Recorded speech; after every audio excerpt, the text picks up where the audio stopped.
Hello guys, and welcome back to Joe's Ventures, and today we're doing part 51 of our Jurassic World Evolution 2 mod spotlights, where we take a look at some of the wonderful mods people have been making and compare them to their real life fossil counterparts. So today we've got a couple remakes and a couple of cool new animals, but what I'm really excited to show off, we've got a cool pack made by Luca, who based it on a formation from Argentina. I'll talk a little bit more of that when we get into it, but I'm really excited to go over a lot of the really cool animals in that one. So I'm really excited. So let's start ourselves off. We're going to be starting off with a dubious dinosaur, but a very interesting history by Syntekh, or we say that, and Rababoy, or something like that. So we've got Thespesius, or however you say that. So a really interesting genus of dinosaurs. So let's take a look.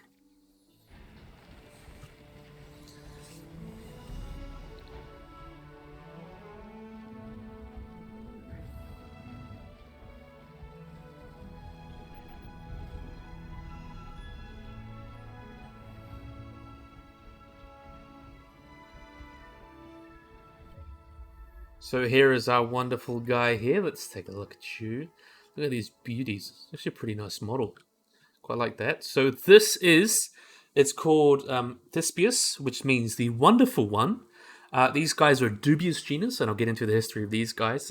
They're not considered valid now, but they've got a bit of an interesting history. Is a hadrosaurid that came from the late Maastrichtian age, or the Upper Cretaceous, from the Lance Formation, from South Dakota, so that's where it was kind of from.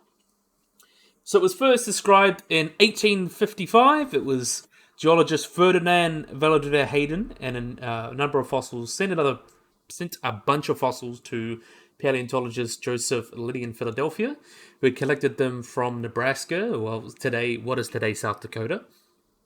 They include 2 caudal vertebrae and a pharynx, so not very many. It was named in 1856 by Liddy by Thespesius Oclurius, I believe you say that, so for the 3 bones that were described there. And the Greek name is derived from the Greek Thespesius, I believe you say that, so wondrous. And originally going to be Thespesaurus, because it was originally thought, or could have been maybe a mammal, but it's actually came out to be a dinosaur.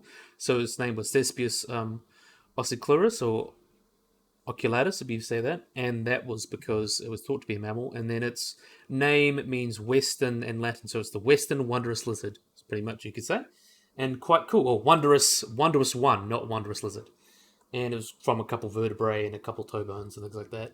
So this animal has quite an interesting history. So it was another genus named by Joseph Liddy, and then that caused there were so many little bones that were named as different species, and including things like Trachodon and Anantosaurus and Agathalmus and things like that. There was just so many different species getting described from so little remains that we couldn't really compare between them. But over time, especially between like the year of 1900, they kind of were considered to be the same as Trachodon, or called Trachodonts, things like that, and was kind of compared to like Claosaurus and Nectens. And then throughout the early 20th century, paleontologists were looking at these bones and saying, hey, that's not enough to describe. There's only 3 bones. We can't describe an entire genus out of these 3 bones, because what's the chances we can compare it to other animals and take a look at it. But basically, by the time of like the 1926, it was considered basically, even 2011, it was basically considered Edmontosaurus annectens. So basically, it's considered now Edmontosaurus annectens, and even found Thespesaurus edmonti was actually named by Gilmore in 1924 as Regalis. So basically, what happened was a lot of these older paleontologists from the earliest 19th and 20th centuries, they're like, let's just name whatever we can. It was part of the Bone Wars as well. Just name whatever we can. But now we're starting to actually find, these bones actually, we can't really compare them because they're not really got any diagnostic features. Often because they're so fragmentary, we don't really know. So it's kind of just leading like down and kind of refine it still until we get to the animals that we have today. And, they're both considered Edmontosaurus. So really nice, though. I love the anatomy on this guy. You can see it's basically irregalis, but you can see the cool hoof there. Look at that wonderful hoof. Very much like Edmontosaurus, as this guy is considered. And then we have This really cool like head crest going on here really allows it to be a little bit more distinct. Yeah, really cool little bit of history to talk about this one, even though this isn't considered a true dinosaur anymore. Still really, really cool. Next up, this one's got another remake. We've got Fukivenita. So this one was done by Netraptor and Pokemon Fan 2758, I think we say that, or 50.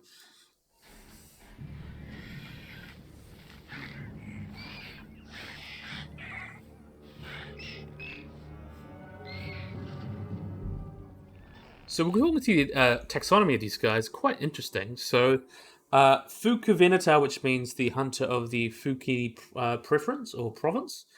These guys are an extinct genus of Therizinosaur, which you don't look at, but we'll get into why. And it's from the early Cretaceous of Japan. So the type species Fukivenita paradoxicus was named in 2016 by a bunch of Japanese paleontologists, and its name basically means hunter. So Veneta means hunter. And basically, the species name basically means paradoxicus, which is like the paradoxical combination of traits this animal has. And I'll get to why it actually is pretty weird.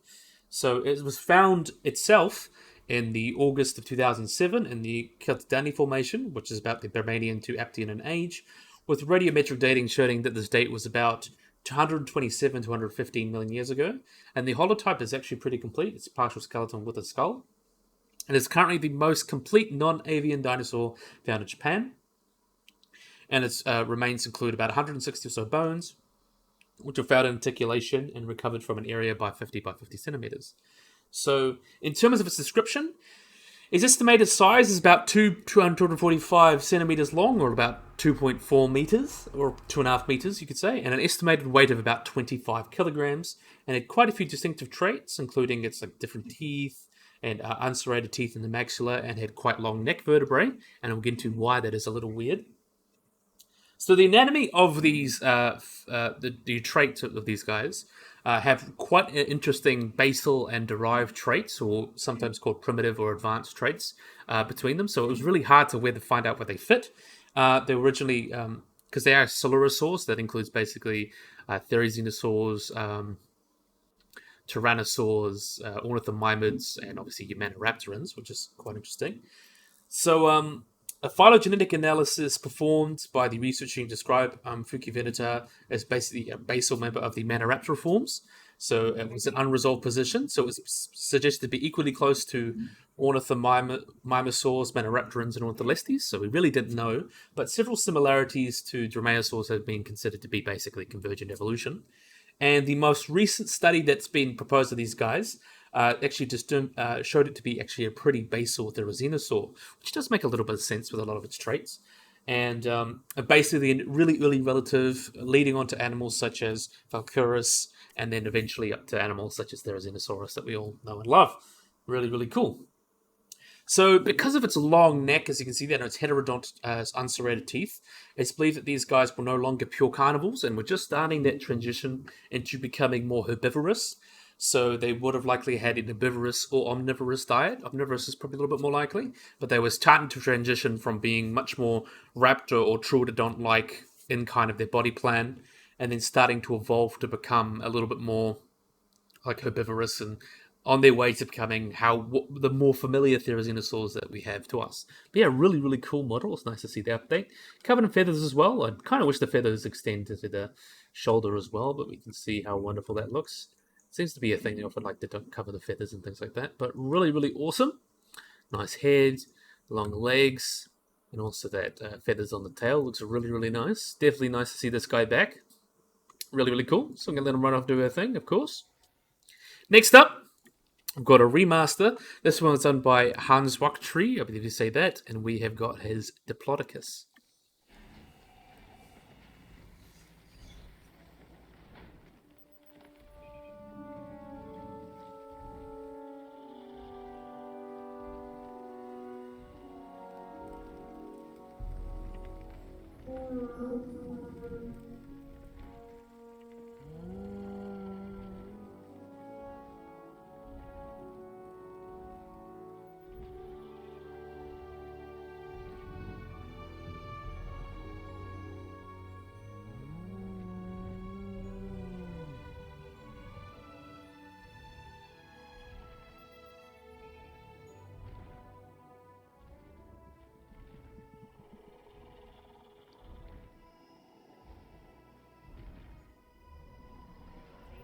So we can see there already is a few changes going on. So especially some changes to the head you can see, made a little bit more... I'll probably change the position of the nostrils. It's been basically kind of considered normal now to put them at the front of the snout rather than the back, but we can see some changes to the head here to make it look much more like a realistic Diplodocus. Also a little bit of a longer neck, probably held a little bit nicer as well, a little bit higher up. Pretty much all vertebrates that live on land, all tetrapods you could say, held their neck at about a 45-degree angle, and that looks probably about right. Maybe a little bit higher, but still really, really cool. We can see some changes here to the body, and I think there's been some changes to the tail. But we can also see mainly the changes to the pattern. We can see there's been a bit of a change to the patterns, which I really actually quite like. You see some spots, and then kind of this bigger one going down here, and then it like disperses into these spots going on around here. So yeah, it actually looks pretty nice. I'd say the feet, as I keep going on about sauropod feet, I swear I don't have a thing for feet. It's just the thing that everyone gets wrong. They most likely would have had a horseshoe-like. We've actually got the perfect animal that's going to be showing this off soon. We have got these wonderful horseshoes, where sometimes a lot of the earlier, more sauropods would have had a dew claw or a little spike there. Some sauropods would have had like more claws and things like that. Just depends on the particular one, but mostly horseshoe-shaped. And this one would have been rounder with 3 claws going back like this, very much like tortoises is a good comparison. And you got that super long tail going on, these wonderful patterns. Really, really big fan of that. So this was done by Quatri. And he's working on quite a few mods that I'm really excited to show off eventually, especially some marine ones. Really, really cool. So nice to see them with a little bit more of an interesting pattern, a little bit more paleo accurate in some regards. But yeah, really, really cool. So we're going to let them walk off and do their thing. So we've got a couple cool animals that we want to cover next.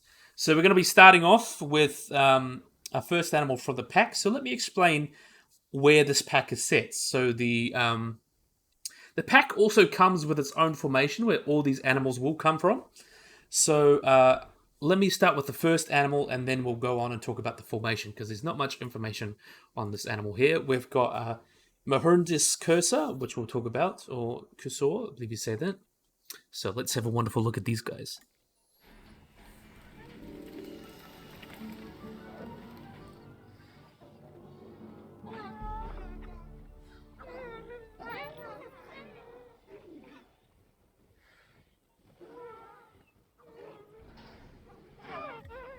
So let's have a look at you. Look at this beauty. So this is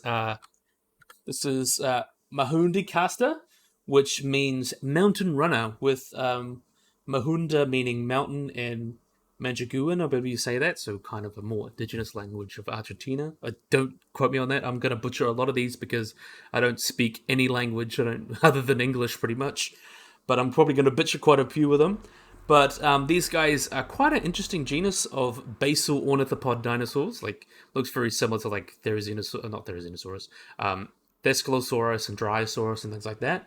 So these guys come from the Santonian Banjo de la Carpa formation in the northern Patagonia of Argentina, and is known from one species. So this is Mahundicasta Langangif, I believe you say that. So these guys are considered iguanodontians, so related to more basal, so things like Camptosaurus and things like that. So really, really interesting animal. So what formation is this guy from then? So the Banjo de la Carpa formation, these guys are from a geologic formation that come from northern Patagonia and the province of Rio Negro and Neuquén in Argentina. So they're the oldest of 2 formations in this Rio Colorado subgroup. And the particular formation itself comes from the mid to late Santonian, so about 86 to about 83 million years ago. So kind of like the early late Cretaceous. So it would be good like 30 or so million years before the extinction of dinosaurs. So kind of early late Cretaceous, you could say, or mid Cretaceous. So it's kind of known overlies a plot of formation of other groups of formations. And this is quite a deep formation. It actually reached down 150 meters in thickness in some locations. And it consists of many sandstones of various colors, all from a fluvial origin, so they all come from like lakes and waters and things like that, and has layers of mud and siltstone as well. And there's lots of other different geological features such as geodes, chemical nodules, impressions of raindrops and paleosoils or fossil soils found in this formation. And it's quite a diverse formation. There's been lots of like reptiles, like snakes and lizards, and even a snake-necked turtle's been found in that formation. Lots of crocodilomorphs have been found in this formation. Also, some dinosaurs that we'll get into. Uh, I don't want to spoil too much, but lots of like dinosaurs, such as like sauropods, lots of theropods, some bird-like animals. So like alverosaurs come from this formation. Also, birds, like the only oldest known true flightless bird, actually Patagonopteryx, actually comes from here, and also an ankylosaur, and this guy who was a basal ornithopod, which is quite interesting. Also, nests have been found in this formation, and also fossil wasps have been found. So that's really, really interesting. And one thing I'd like to note is that I really love the design of this guy. You can see, even though it's like a very basal guy, you can see it's got some feathers on it. We do have feathers from ornithischians, such as like Psittacosaurus, Tianyu and Calindrodromius. So we know either that they were feathers or something like feathers evolved in these guys. So really, really interesting. And I like how it's been incorporated here. You can see a little bit around the head there, and you can see a little bit there, and then it kind of comes up on the tail. I really, really loved it. I think it really makes it distinct, especially being like a dinosaur that's not that much known about it, but still makes it super interesting. It was only described in 2019 as well, so quite a recent find. But yeah, really, really awesome. I do love this guy. Definitely a big fan. So I'm going to let them walk off and do their thing. So next up, we've got our sauropod from this formation. You guys will probably know this guy from Jurassic World Alive, I think. But we have got Bonitasoria. Bonitasoria, I believe you say that. So let's have a wonderful look at these guys.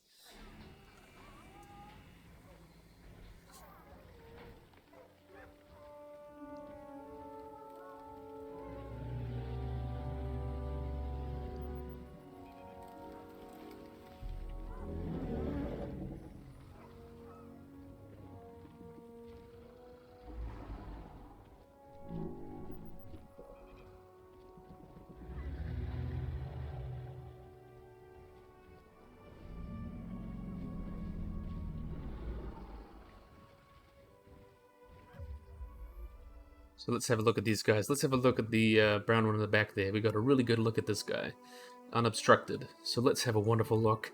Such a cool animal.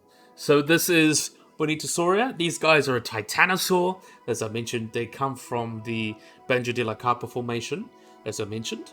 And the remains can come from a partial subadult skeleton and kind of jumbled in a small area of sandstone that include the lower jaw with teeth, partial vertebrae, and limb bones. And the genus name comes from the fossil quarry's name La Bonita, with the name of the type species Bonitasoria Sangoldi, or if you say that, paying homage to Leonardo Sangoldo, which is a renowned Argentine paleontologist. So, very interestingly, these guys are about 10 meters long, so a bit smaller for a sauropod, but remember this is a subadult, so potentially like 12 to 15 meters is probably within the range of possibility for these guys. And they have a skull that's quite similar to the Diplodocus, even though they are a titanosaur. A lot of convergent evolution there. The lower jaw had quite a distinctive sharp ridge, you can kind of see there. We can kind of see that here. And immediately had a reduced set of teeth, and the ridge was actually supported by like a sharp beak-like keratin in life, so almost like a pseudo beak coming in, which is quite interesting. And it probably had a similar structure to the upper jaw, and the sheath would have worked very much like a guillotine, so kind of chopping plants and then to crop vegetation, and then the peg-like teeth in the mouth could kind of raked it into the mouth, which is quite interesting. And you can see the animal had a rather short neck for a sauropod, which is quite interesting, and quite robust proportions. He's quite a wide fella. Really, really cool, though. And these guys would have been had these large back vertebrae for muscle attachments. So quite big muscles attaching to the neck, and probably would have used it a lot for grazing and things like that. Quite interesting. So in terms of other things, they also show some lines that of evidence that a lot of titanosaurs kind of convergently evolved a lot of traits that Diplodocus have. Mainly these like long, low skulls without the arches that you see in animals such as Brachiosaurus and Camarasaurus. And they have lower jaws that were squared off and had peg-like teeth, very similar to, or comb-like teeth, very similar to Rebeccasaurus, which was a late Cretaceous group of Diplodocus. And they also have reverse limb proportions, so their back limbs were shorter than their front limbs, which is the opposite for most other like machinarians, so things like Camarasaurus and Brachiosaurus, which have much longer forelimbs and back limbs. which is quite interesting. And unlike the condition of most other Mechanarians, it actually had a rudimentary whip-like tails you can kind of see there, so probably would have used that for defense. And also been suggested that the Titanosaur Intactosaurus is a chimera made up of a Titanosaurian skull and a Diplodocus jaw. It's proposed by some authors, but I don't really know. In terms of its classification, though, these guys originally considered a member of the Nyctosauridae as original description, but subsequent groups kind of considered it in groups such as in Titanosaurs, such as Longosauria and Rhinosauria. But most recently, with the description of Chucharosaurus in 2023, it's actually revealed that this guy is a Colossosaurian member of the Titanosauria, and is considered a sister taxa to Trichonosaurus, Nodocolossus, and the Logosauria, and that includes animals such as Puertosaurus, Patagonatitan, Fukivenita, and Argentinosaurus, and that's kind of where they're considered to be related to. So a really early relative of animals that will become like very potentially the largest living dinosaur or living land animal ever. So with Argentinosaurus, but you can see how beautiful this looks. I love it so much. You can see it's got that really interesting head that kind of made it famous. Shorter neck, and you can see the osteoderms on its back here. A lot of Titanosaurs had osteoderms on their back, and we can see here it's got the perfect feet. So you can see here, these guys might be a little bit of a better example. They've got their feet on the ground. They have the perfect feet. You can see they've got pretty much the horseshoe shape going on with the dew claw, which they may have either evolved that again potentially, or with the toe claws on Titanosaurs, we don't really know, but we can see much more horseshoe shape along with the claw there. You can see the back feet here. It's got the three curved claws that have been used for digging, most likely for nests and things. And also there's very tortoise-like pad going on here, so it looks very reminiscent of tortoises. You can see it's got that shorter neck, very much like weirder than, very much like turning back into a Diplodocus in a lot of respects, which is quite interesting. And you can see, or turning into one, because Mechanarians, which include Titanosaurs and like Camarasaurus and Brachiosaurus and Diplodocus, are quite different. But you can see that really awesome. I love the pattern, love the osteoderms. It really came out beautifully. The only critique I could have would be potentially maybe rig editing the neck so it'd be at more a 45-degree angle to make it look a little bit more realistic. But overall, this is damn near perfect. It's got the perfect feet, perfect like anatomy. You can see the anatomy is just perfect. Really nice, and it really shows off the weird head that this guy has. You can see that big beak almost going on there. Looks really interesting. Definitely a big fan. So really cool. So I'm gonna let these guys go off and do their own thing. So these are all the herbivores coming from the pack. Let's have a look at the feet there again. So look, you can see the perfect feet going on. Really cool. But yeah, this is all the herbivores from the pack. We've got 2 herbivores, and the rest are all carnivores, as we'll get into. So next one is a Noasaurid. This one is called Velociosaurus. So let's have a look at these wonderful Velociosaurus. Let's release them.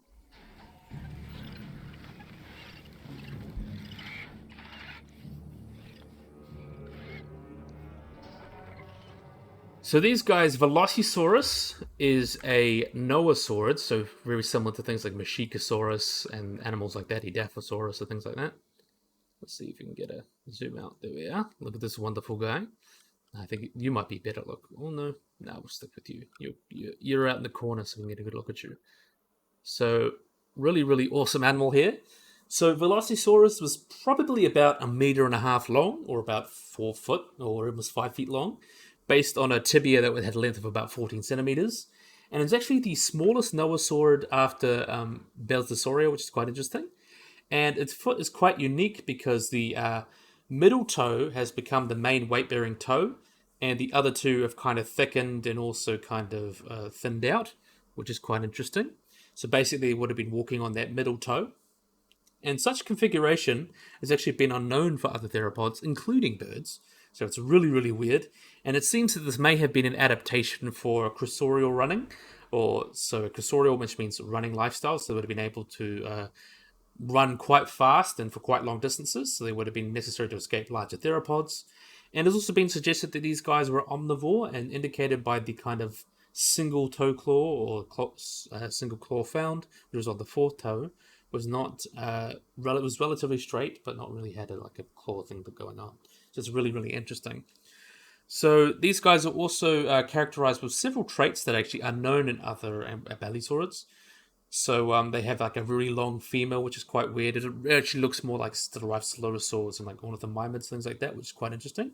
They have very thin rod-like metatarsals, which are reduced. And with the metatarsal, the second metatarsal actually reduced compared to a lot of other Noasaurs and even other Abelisaurs. And had some very interesting traits going on with it, which is quite interesting. So, in terms of its discovery, it was first discovered in 1985 and was discovered in the Banjo de la Carpa formation from the same age as the rest of these kind of animals we've been talking about. And then it was described in 1991 by Jose Bonaparte as Velociosaurus unicus, which is quite interesting. And its name derives from the Latin velo or velocity, velox, which means swift. So, like Velociraptor, this is Velociosaurus, so basically means swift lizard. And the specific name, which means unique, so it's basically uh, the unique swift lizard. So that's quite interesting, and it refers to the really weird feet it's going on, which is quite interesting. And the genus and species is based on a holotype, which was found in a near complete right leg, and then a somewhat complete left leg specimen was described in 2016. So Bonaparte, when this was originally described, it was in its own group, the Velociosaurinae, and a study of theropods by Fernando Novas and Sebastian and Augusto, or if you say that, in 2003, showed that these guys were a close relative of Mahundicasta, which is another really weird type of ceratosaur or noasaurid from Madagascar. If you've seen Prehistoric Planet, featured a few times. And these two actually form a subfamily called the Velociosaurine, which is quite interesting. And in 2004, this subfamily was assigned into Noasauridae, which is a group within Abelisauridae, which includes obviously things such as Abelisaurs like Majungasaurus and Carnotaurus and things like that. So really, really interesting. And in terms of paleobiology, there was a study actually conducted by Bruce Rothschild, another paleontologist.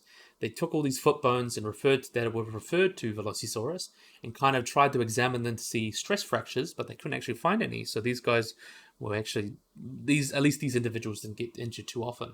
Be a really, really interesting animal. Velociosaurus is quite cool, so I'm gonna let them run off and do their thing. Really, really nice. You can see all the different colors. Really wonderful mod, I gotta say. Really, really big fan. Luke has really done a wonderful job. Always does great models whenever he does that. So let's move on to our next animal. We've got Tantanuria, I believe you say that. So let's move on to this guy. Very, very interesting animal.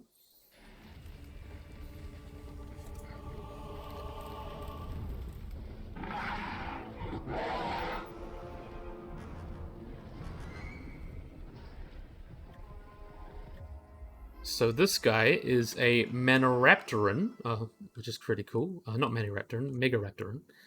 Really, really awesome. So these guys are an extinct genus of Megarapteran theropod known from the Banjo de la Carpa formation.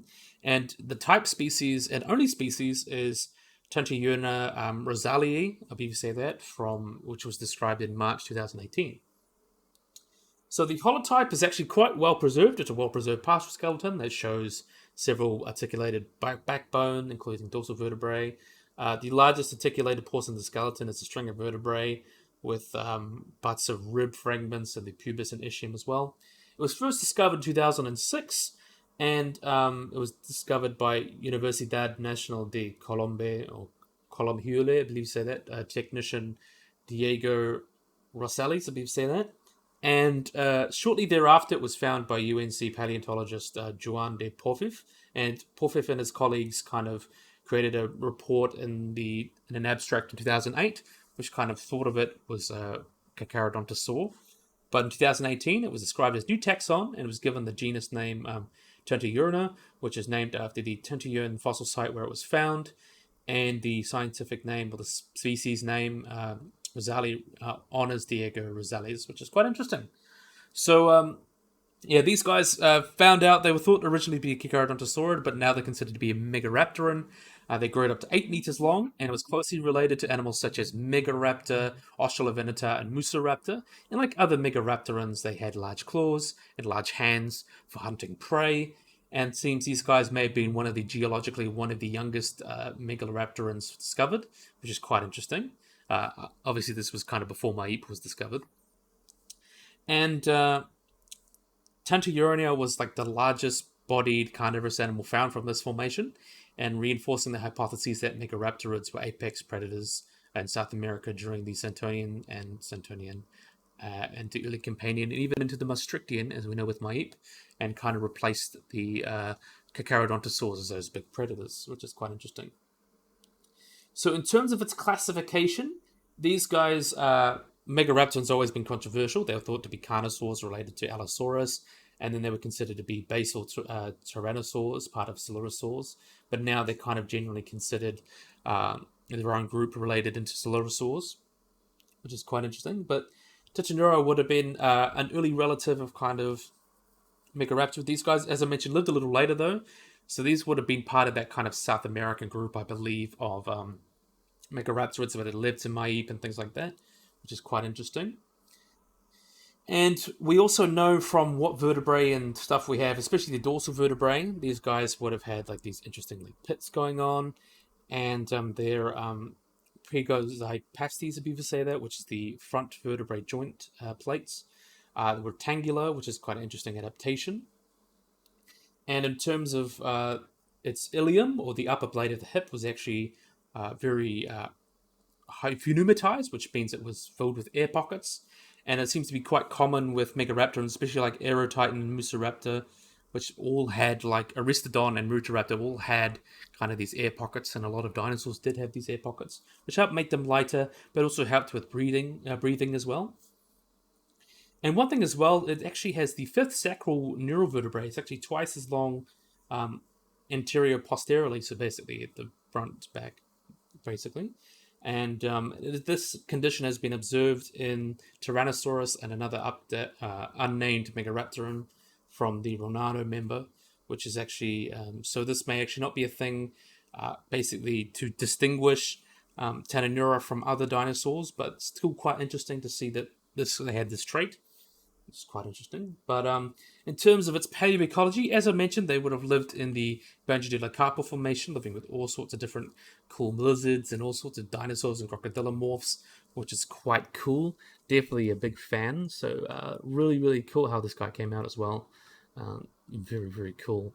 Nice to see a very interesting assortment of dinosaurs. So next up, we've moved on from our Megaraptorans. Now we're moving on to our Bellisaurs. So next to Bellisaur is Lulucan, I believe you say that, or Lucalcan, I believe you say. One who causes fear. Very interesting name. So let's have a look at these guys.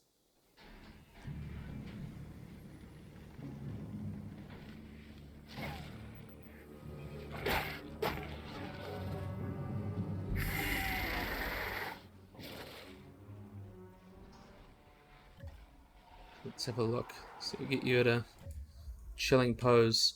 We'll have a look at this one. Nah. You. We'll have to look at you, I guess. Go look at this cool guy. Definitely a big fan of Lulucan. So, Lulucan, which means one who causes fear in the Mapuche language. These guys were a genus of a bellisaurid from the same formation. And its type species name is Lulucan allocranensis, I believe you say that, because it's known from a partial skull, which was discovered in 2015 and is discovered only 700 meters away from the remains of another bellisaurid that we'll get up to next, Villanovanita, I believe you say that, and is described as a new taxon in 2001 as in Lulucan allocranensis, which means the one who scares or the one who causes fear, and the specific name is Latin for different skull, which is quite interesting.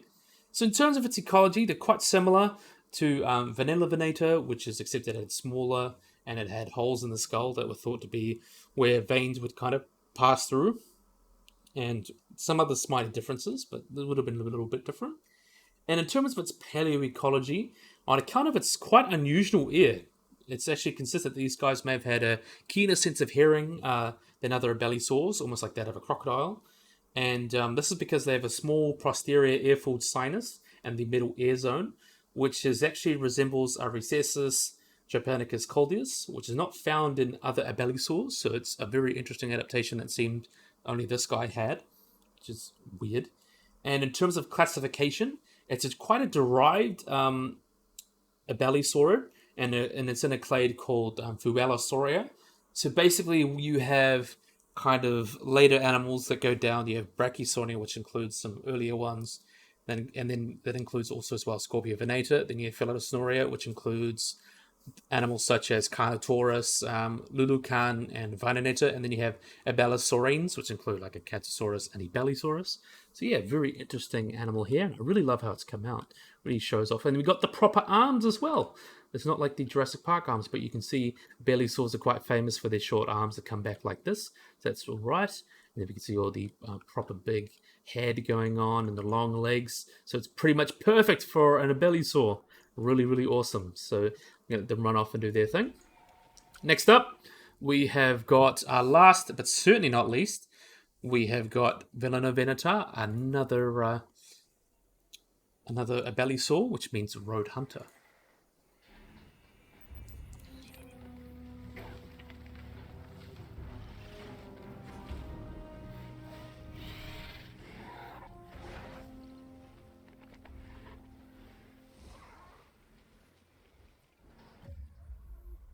A really, really pretty animal here. Let's have a look at you. Let's have a look at this one. You look like you got a fun pose on you. Let's have a look. So this, as I mentioned, Villanovanita, which means a road hunter.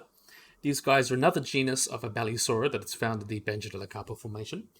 And as I mentioned, it's in a new clade called Velociosaurus, which includes Villanovanita as well as Carnotaurus. And this would have made Velociosaurus closer to Carnotaurus than Mahundicasta, so it's more closely related to the other South American Balisaurs, which is surprise, surprise. And it would have been about 5.6 meters long, or about 18 feet in length, so not huge, but a decent-sized animal, like tall enough to look a person in the eye. And in terms of its anatomy, these guys were quite similar in terms of their brain morphology to Ankylosaurus, which is quite another South American Abelisaur with quite a similar inner ear. And compared to the Madagascar Abelisaur Mahundicasta, these guys were more reliant on quick movements to kind of hunt prey, and they had more sophisticated gaze stabilization mechanisms, which allowed them to kind of better keep balanced as they're moving at faster speeds. And however, though, they were both probably good at hearing, according to some examinations of CT scans and things like that. So pretty good at hearing, and as I mentioned, they would have been kind of large predators, very much chasing prey, very similar to other Velociosaurids and things like that. But look at this beautiful one. This is the one that everyone keeps using. Really, really nice. See some changes to the head there. I'm not sure it's described for much, but we definitely said it has the skull. And you can see it's very much your typical Belisaurid. Is that the right one? Yep. So you can see it's got that rounder head, that little bit longer neck with the short hands. You can also see they've got the 4 fingers. Most ceratosaurs still have 4 fingers going on, which is quite cool. And you can see it's quite evolved to make their arms come back like that. Quite long legs and long tails. So yeah, this is the last animal of the Benguela pack. Really, really awesome. So these last 6 animals from the pack, I believe you say, will go the Mahundicasta, the Bonitasoria, Velociosaurus, Trachinura, and Lulucan, and Villanovanita. These all will come from the Benguela formation, made by Formation Pack, done by Luca. Really did a wonderful job. So, yeah. It's really great to cover all that. So I think this will be a great place to end the video. So I really, really, really hope you guys have enjoyed this video. I hope you guys like and subscribe. Always remember to hit the little bell icon to get notified of anything. So yeah, if you guys enjoyed this video, hope you guys like and subscribe. And goodbye.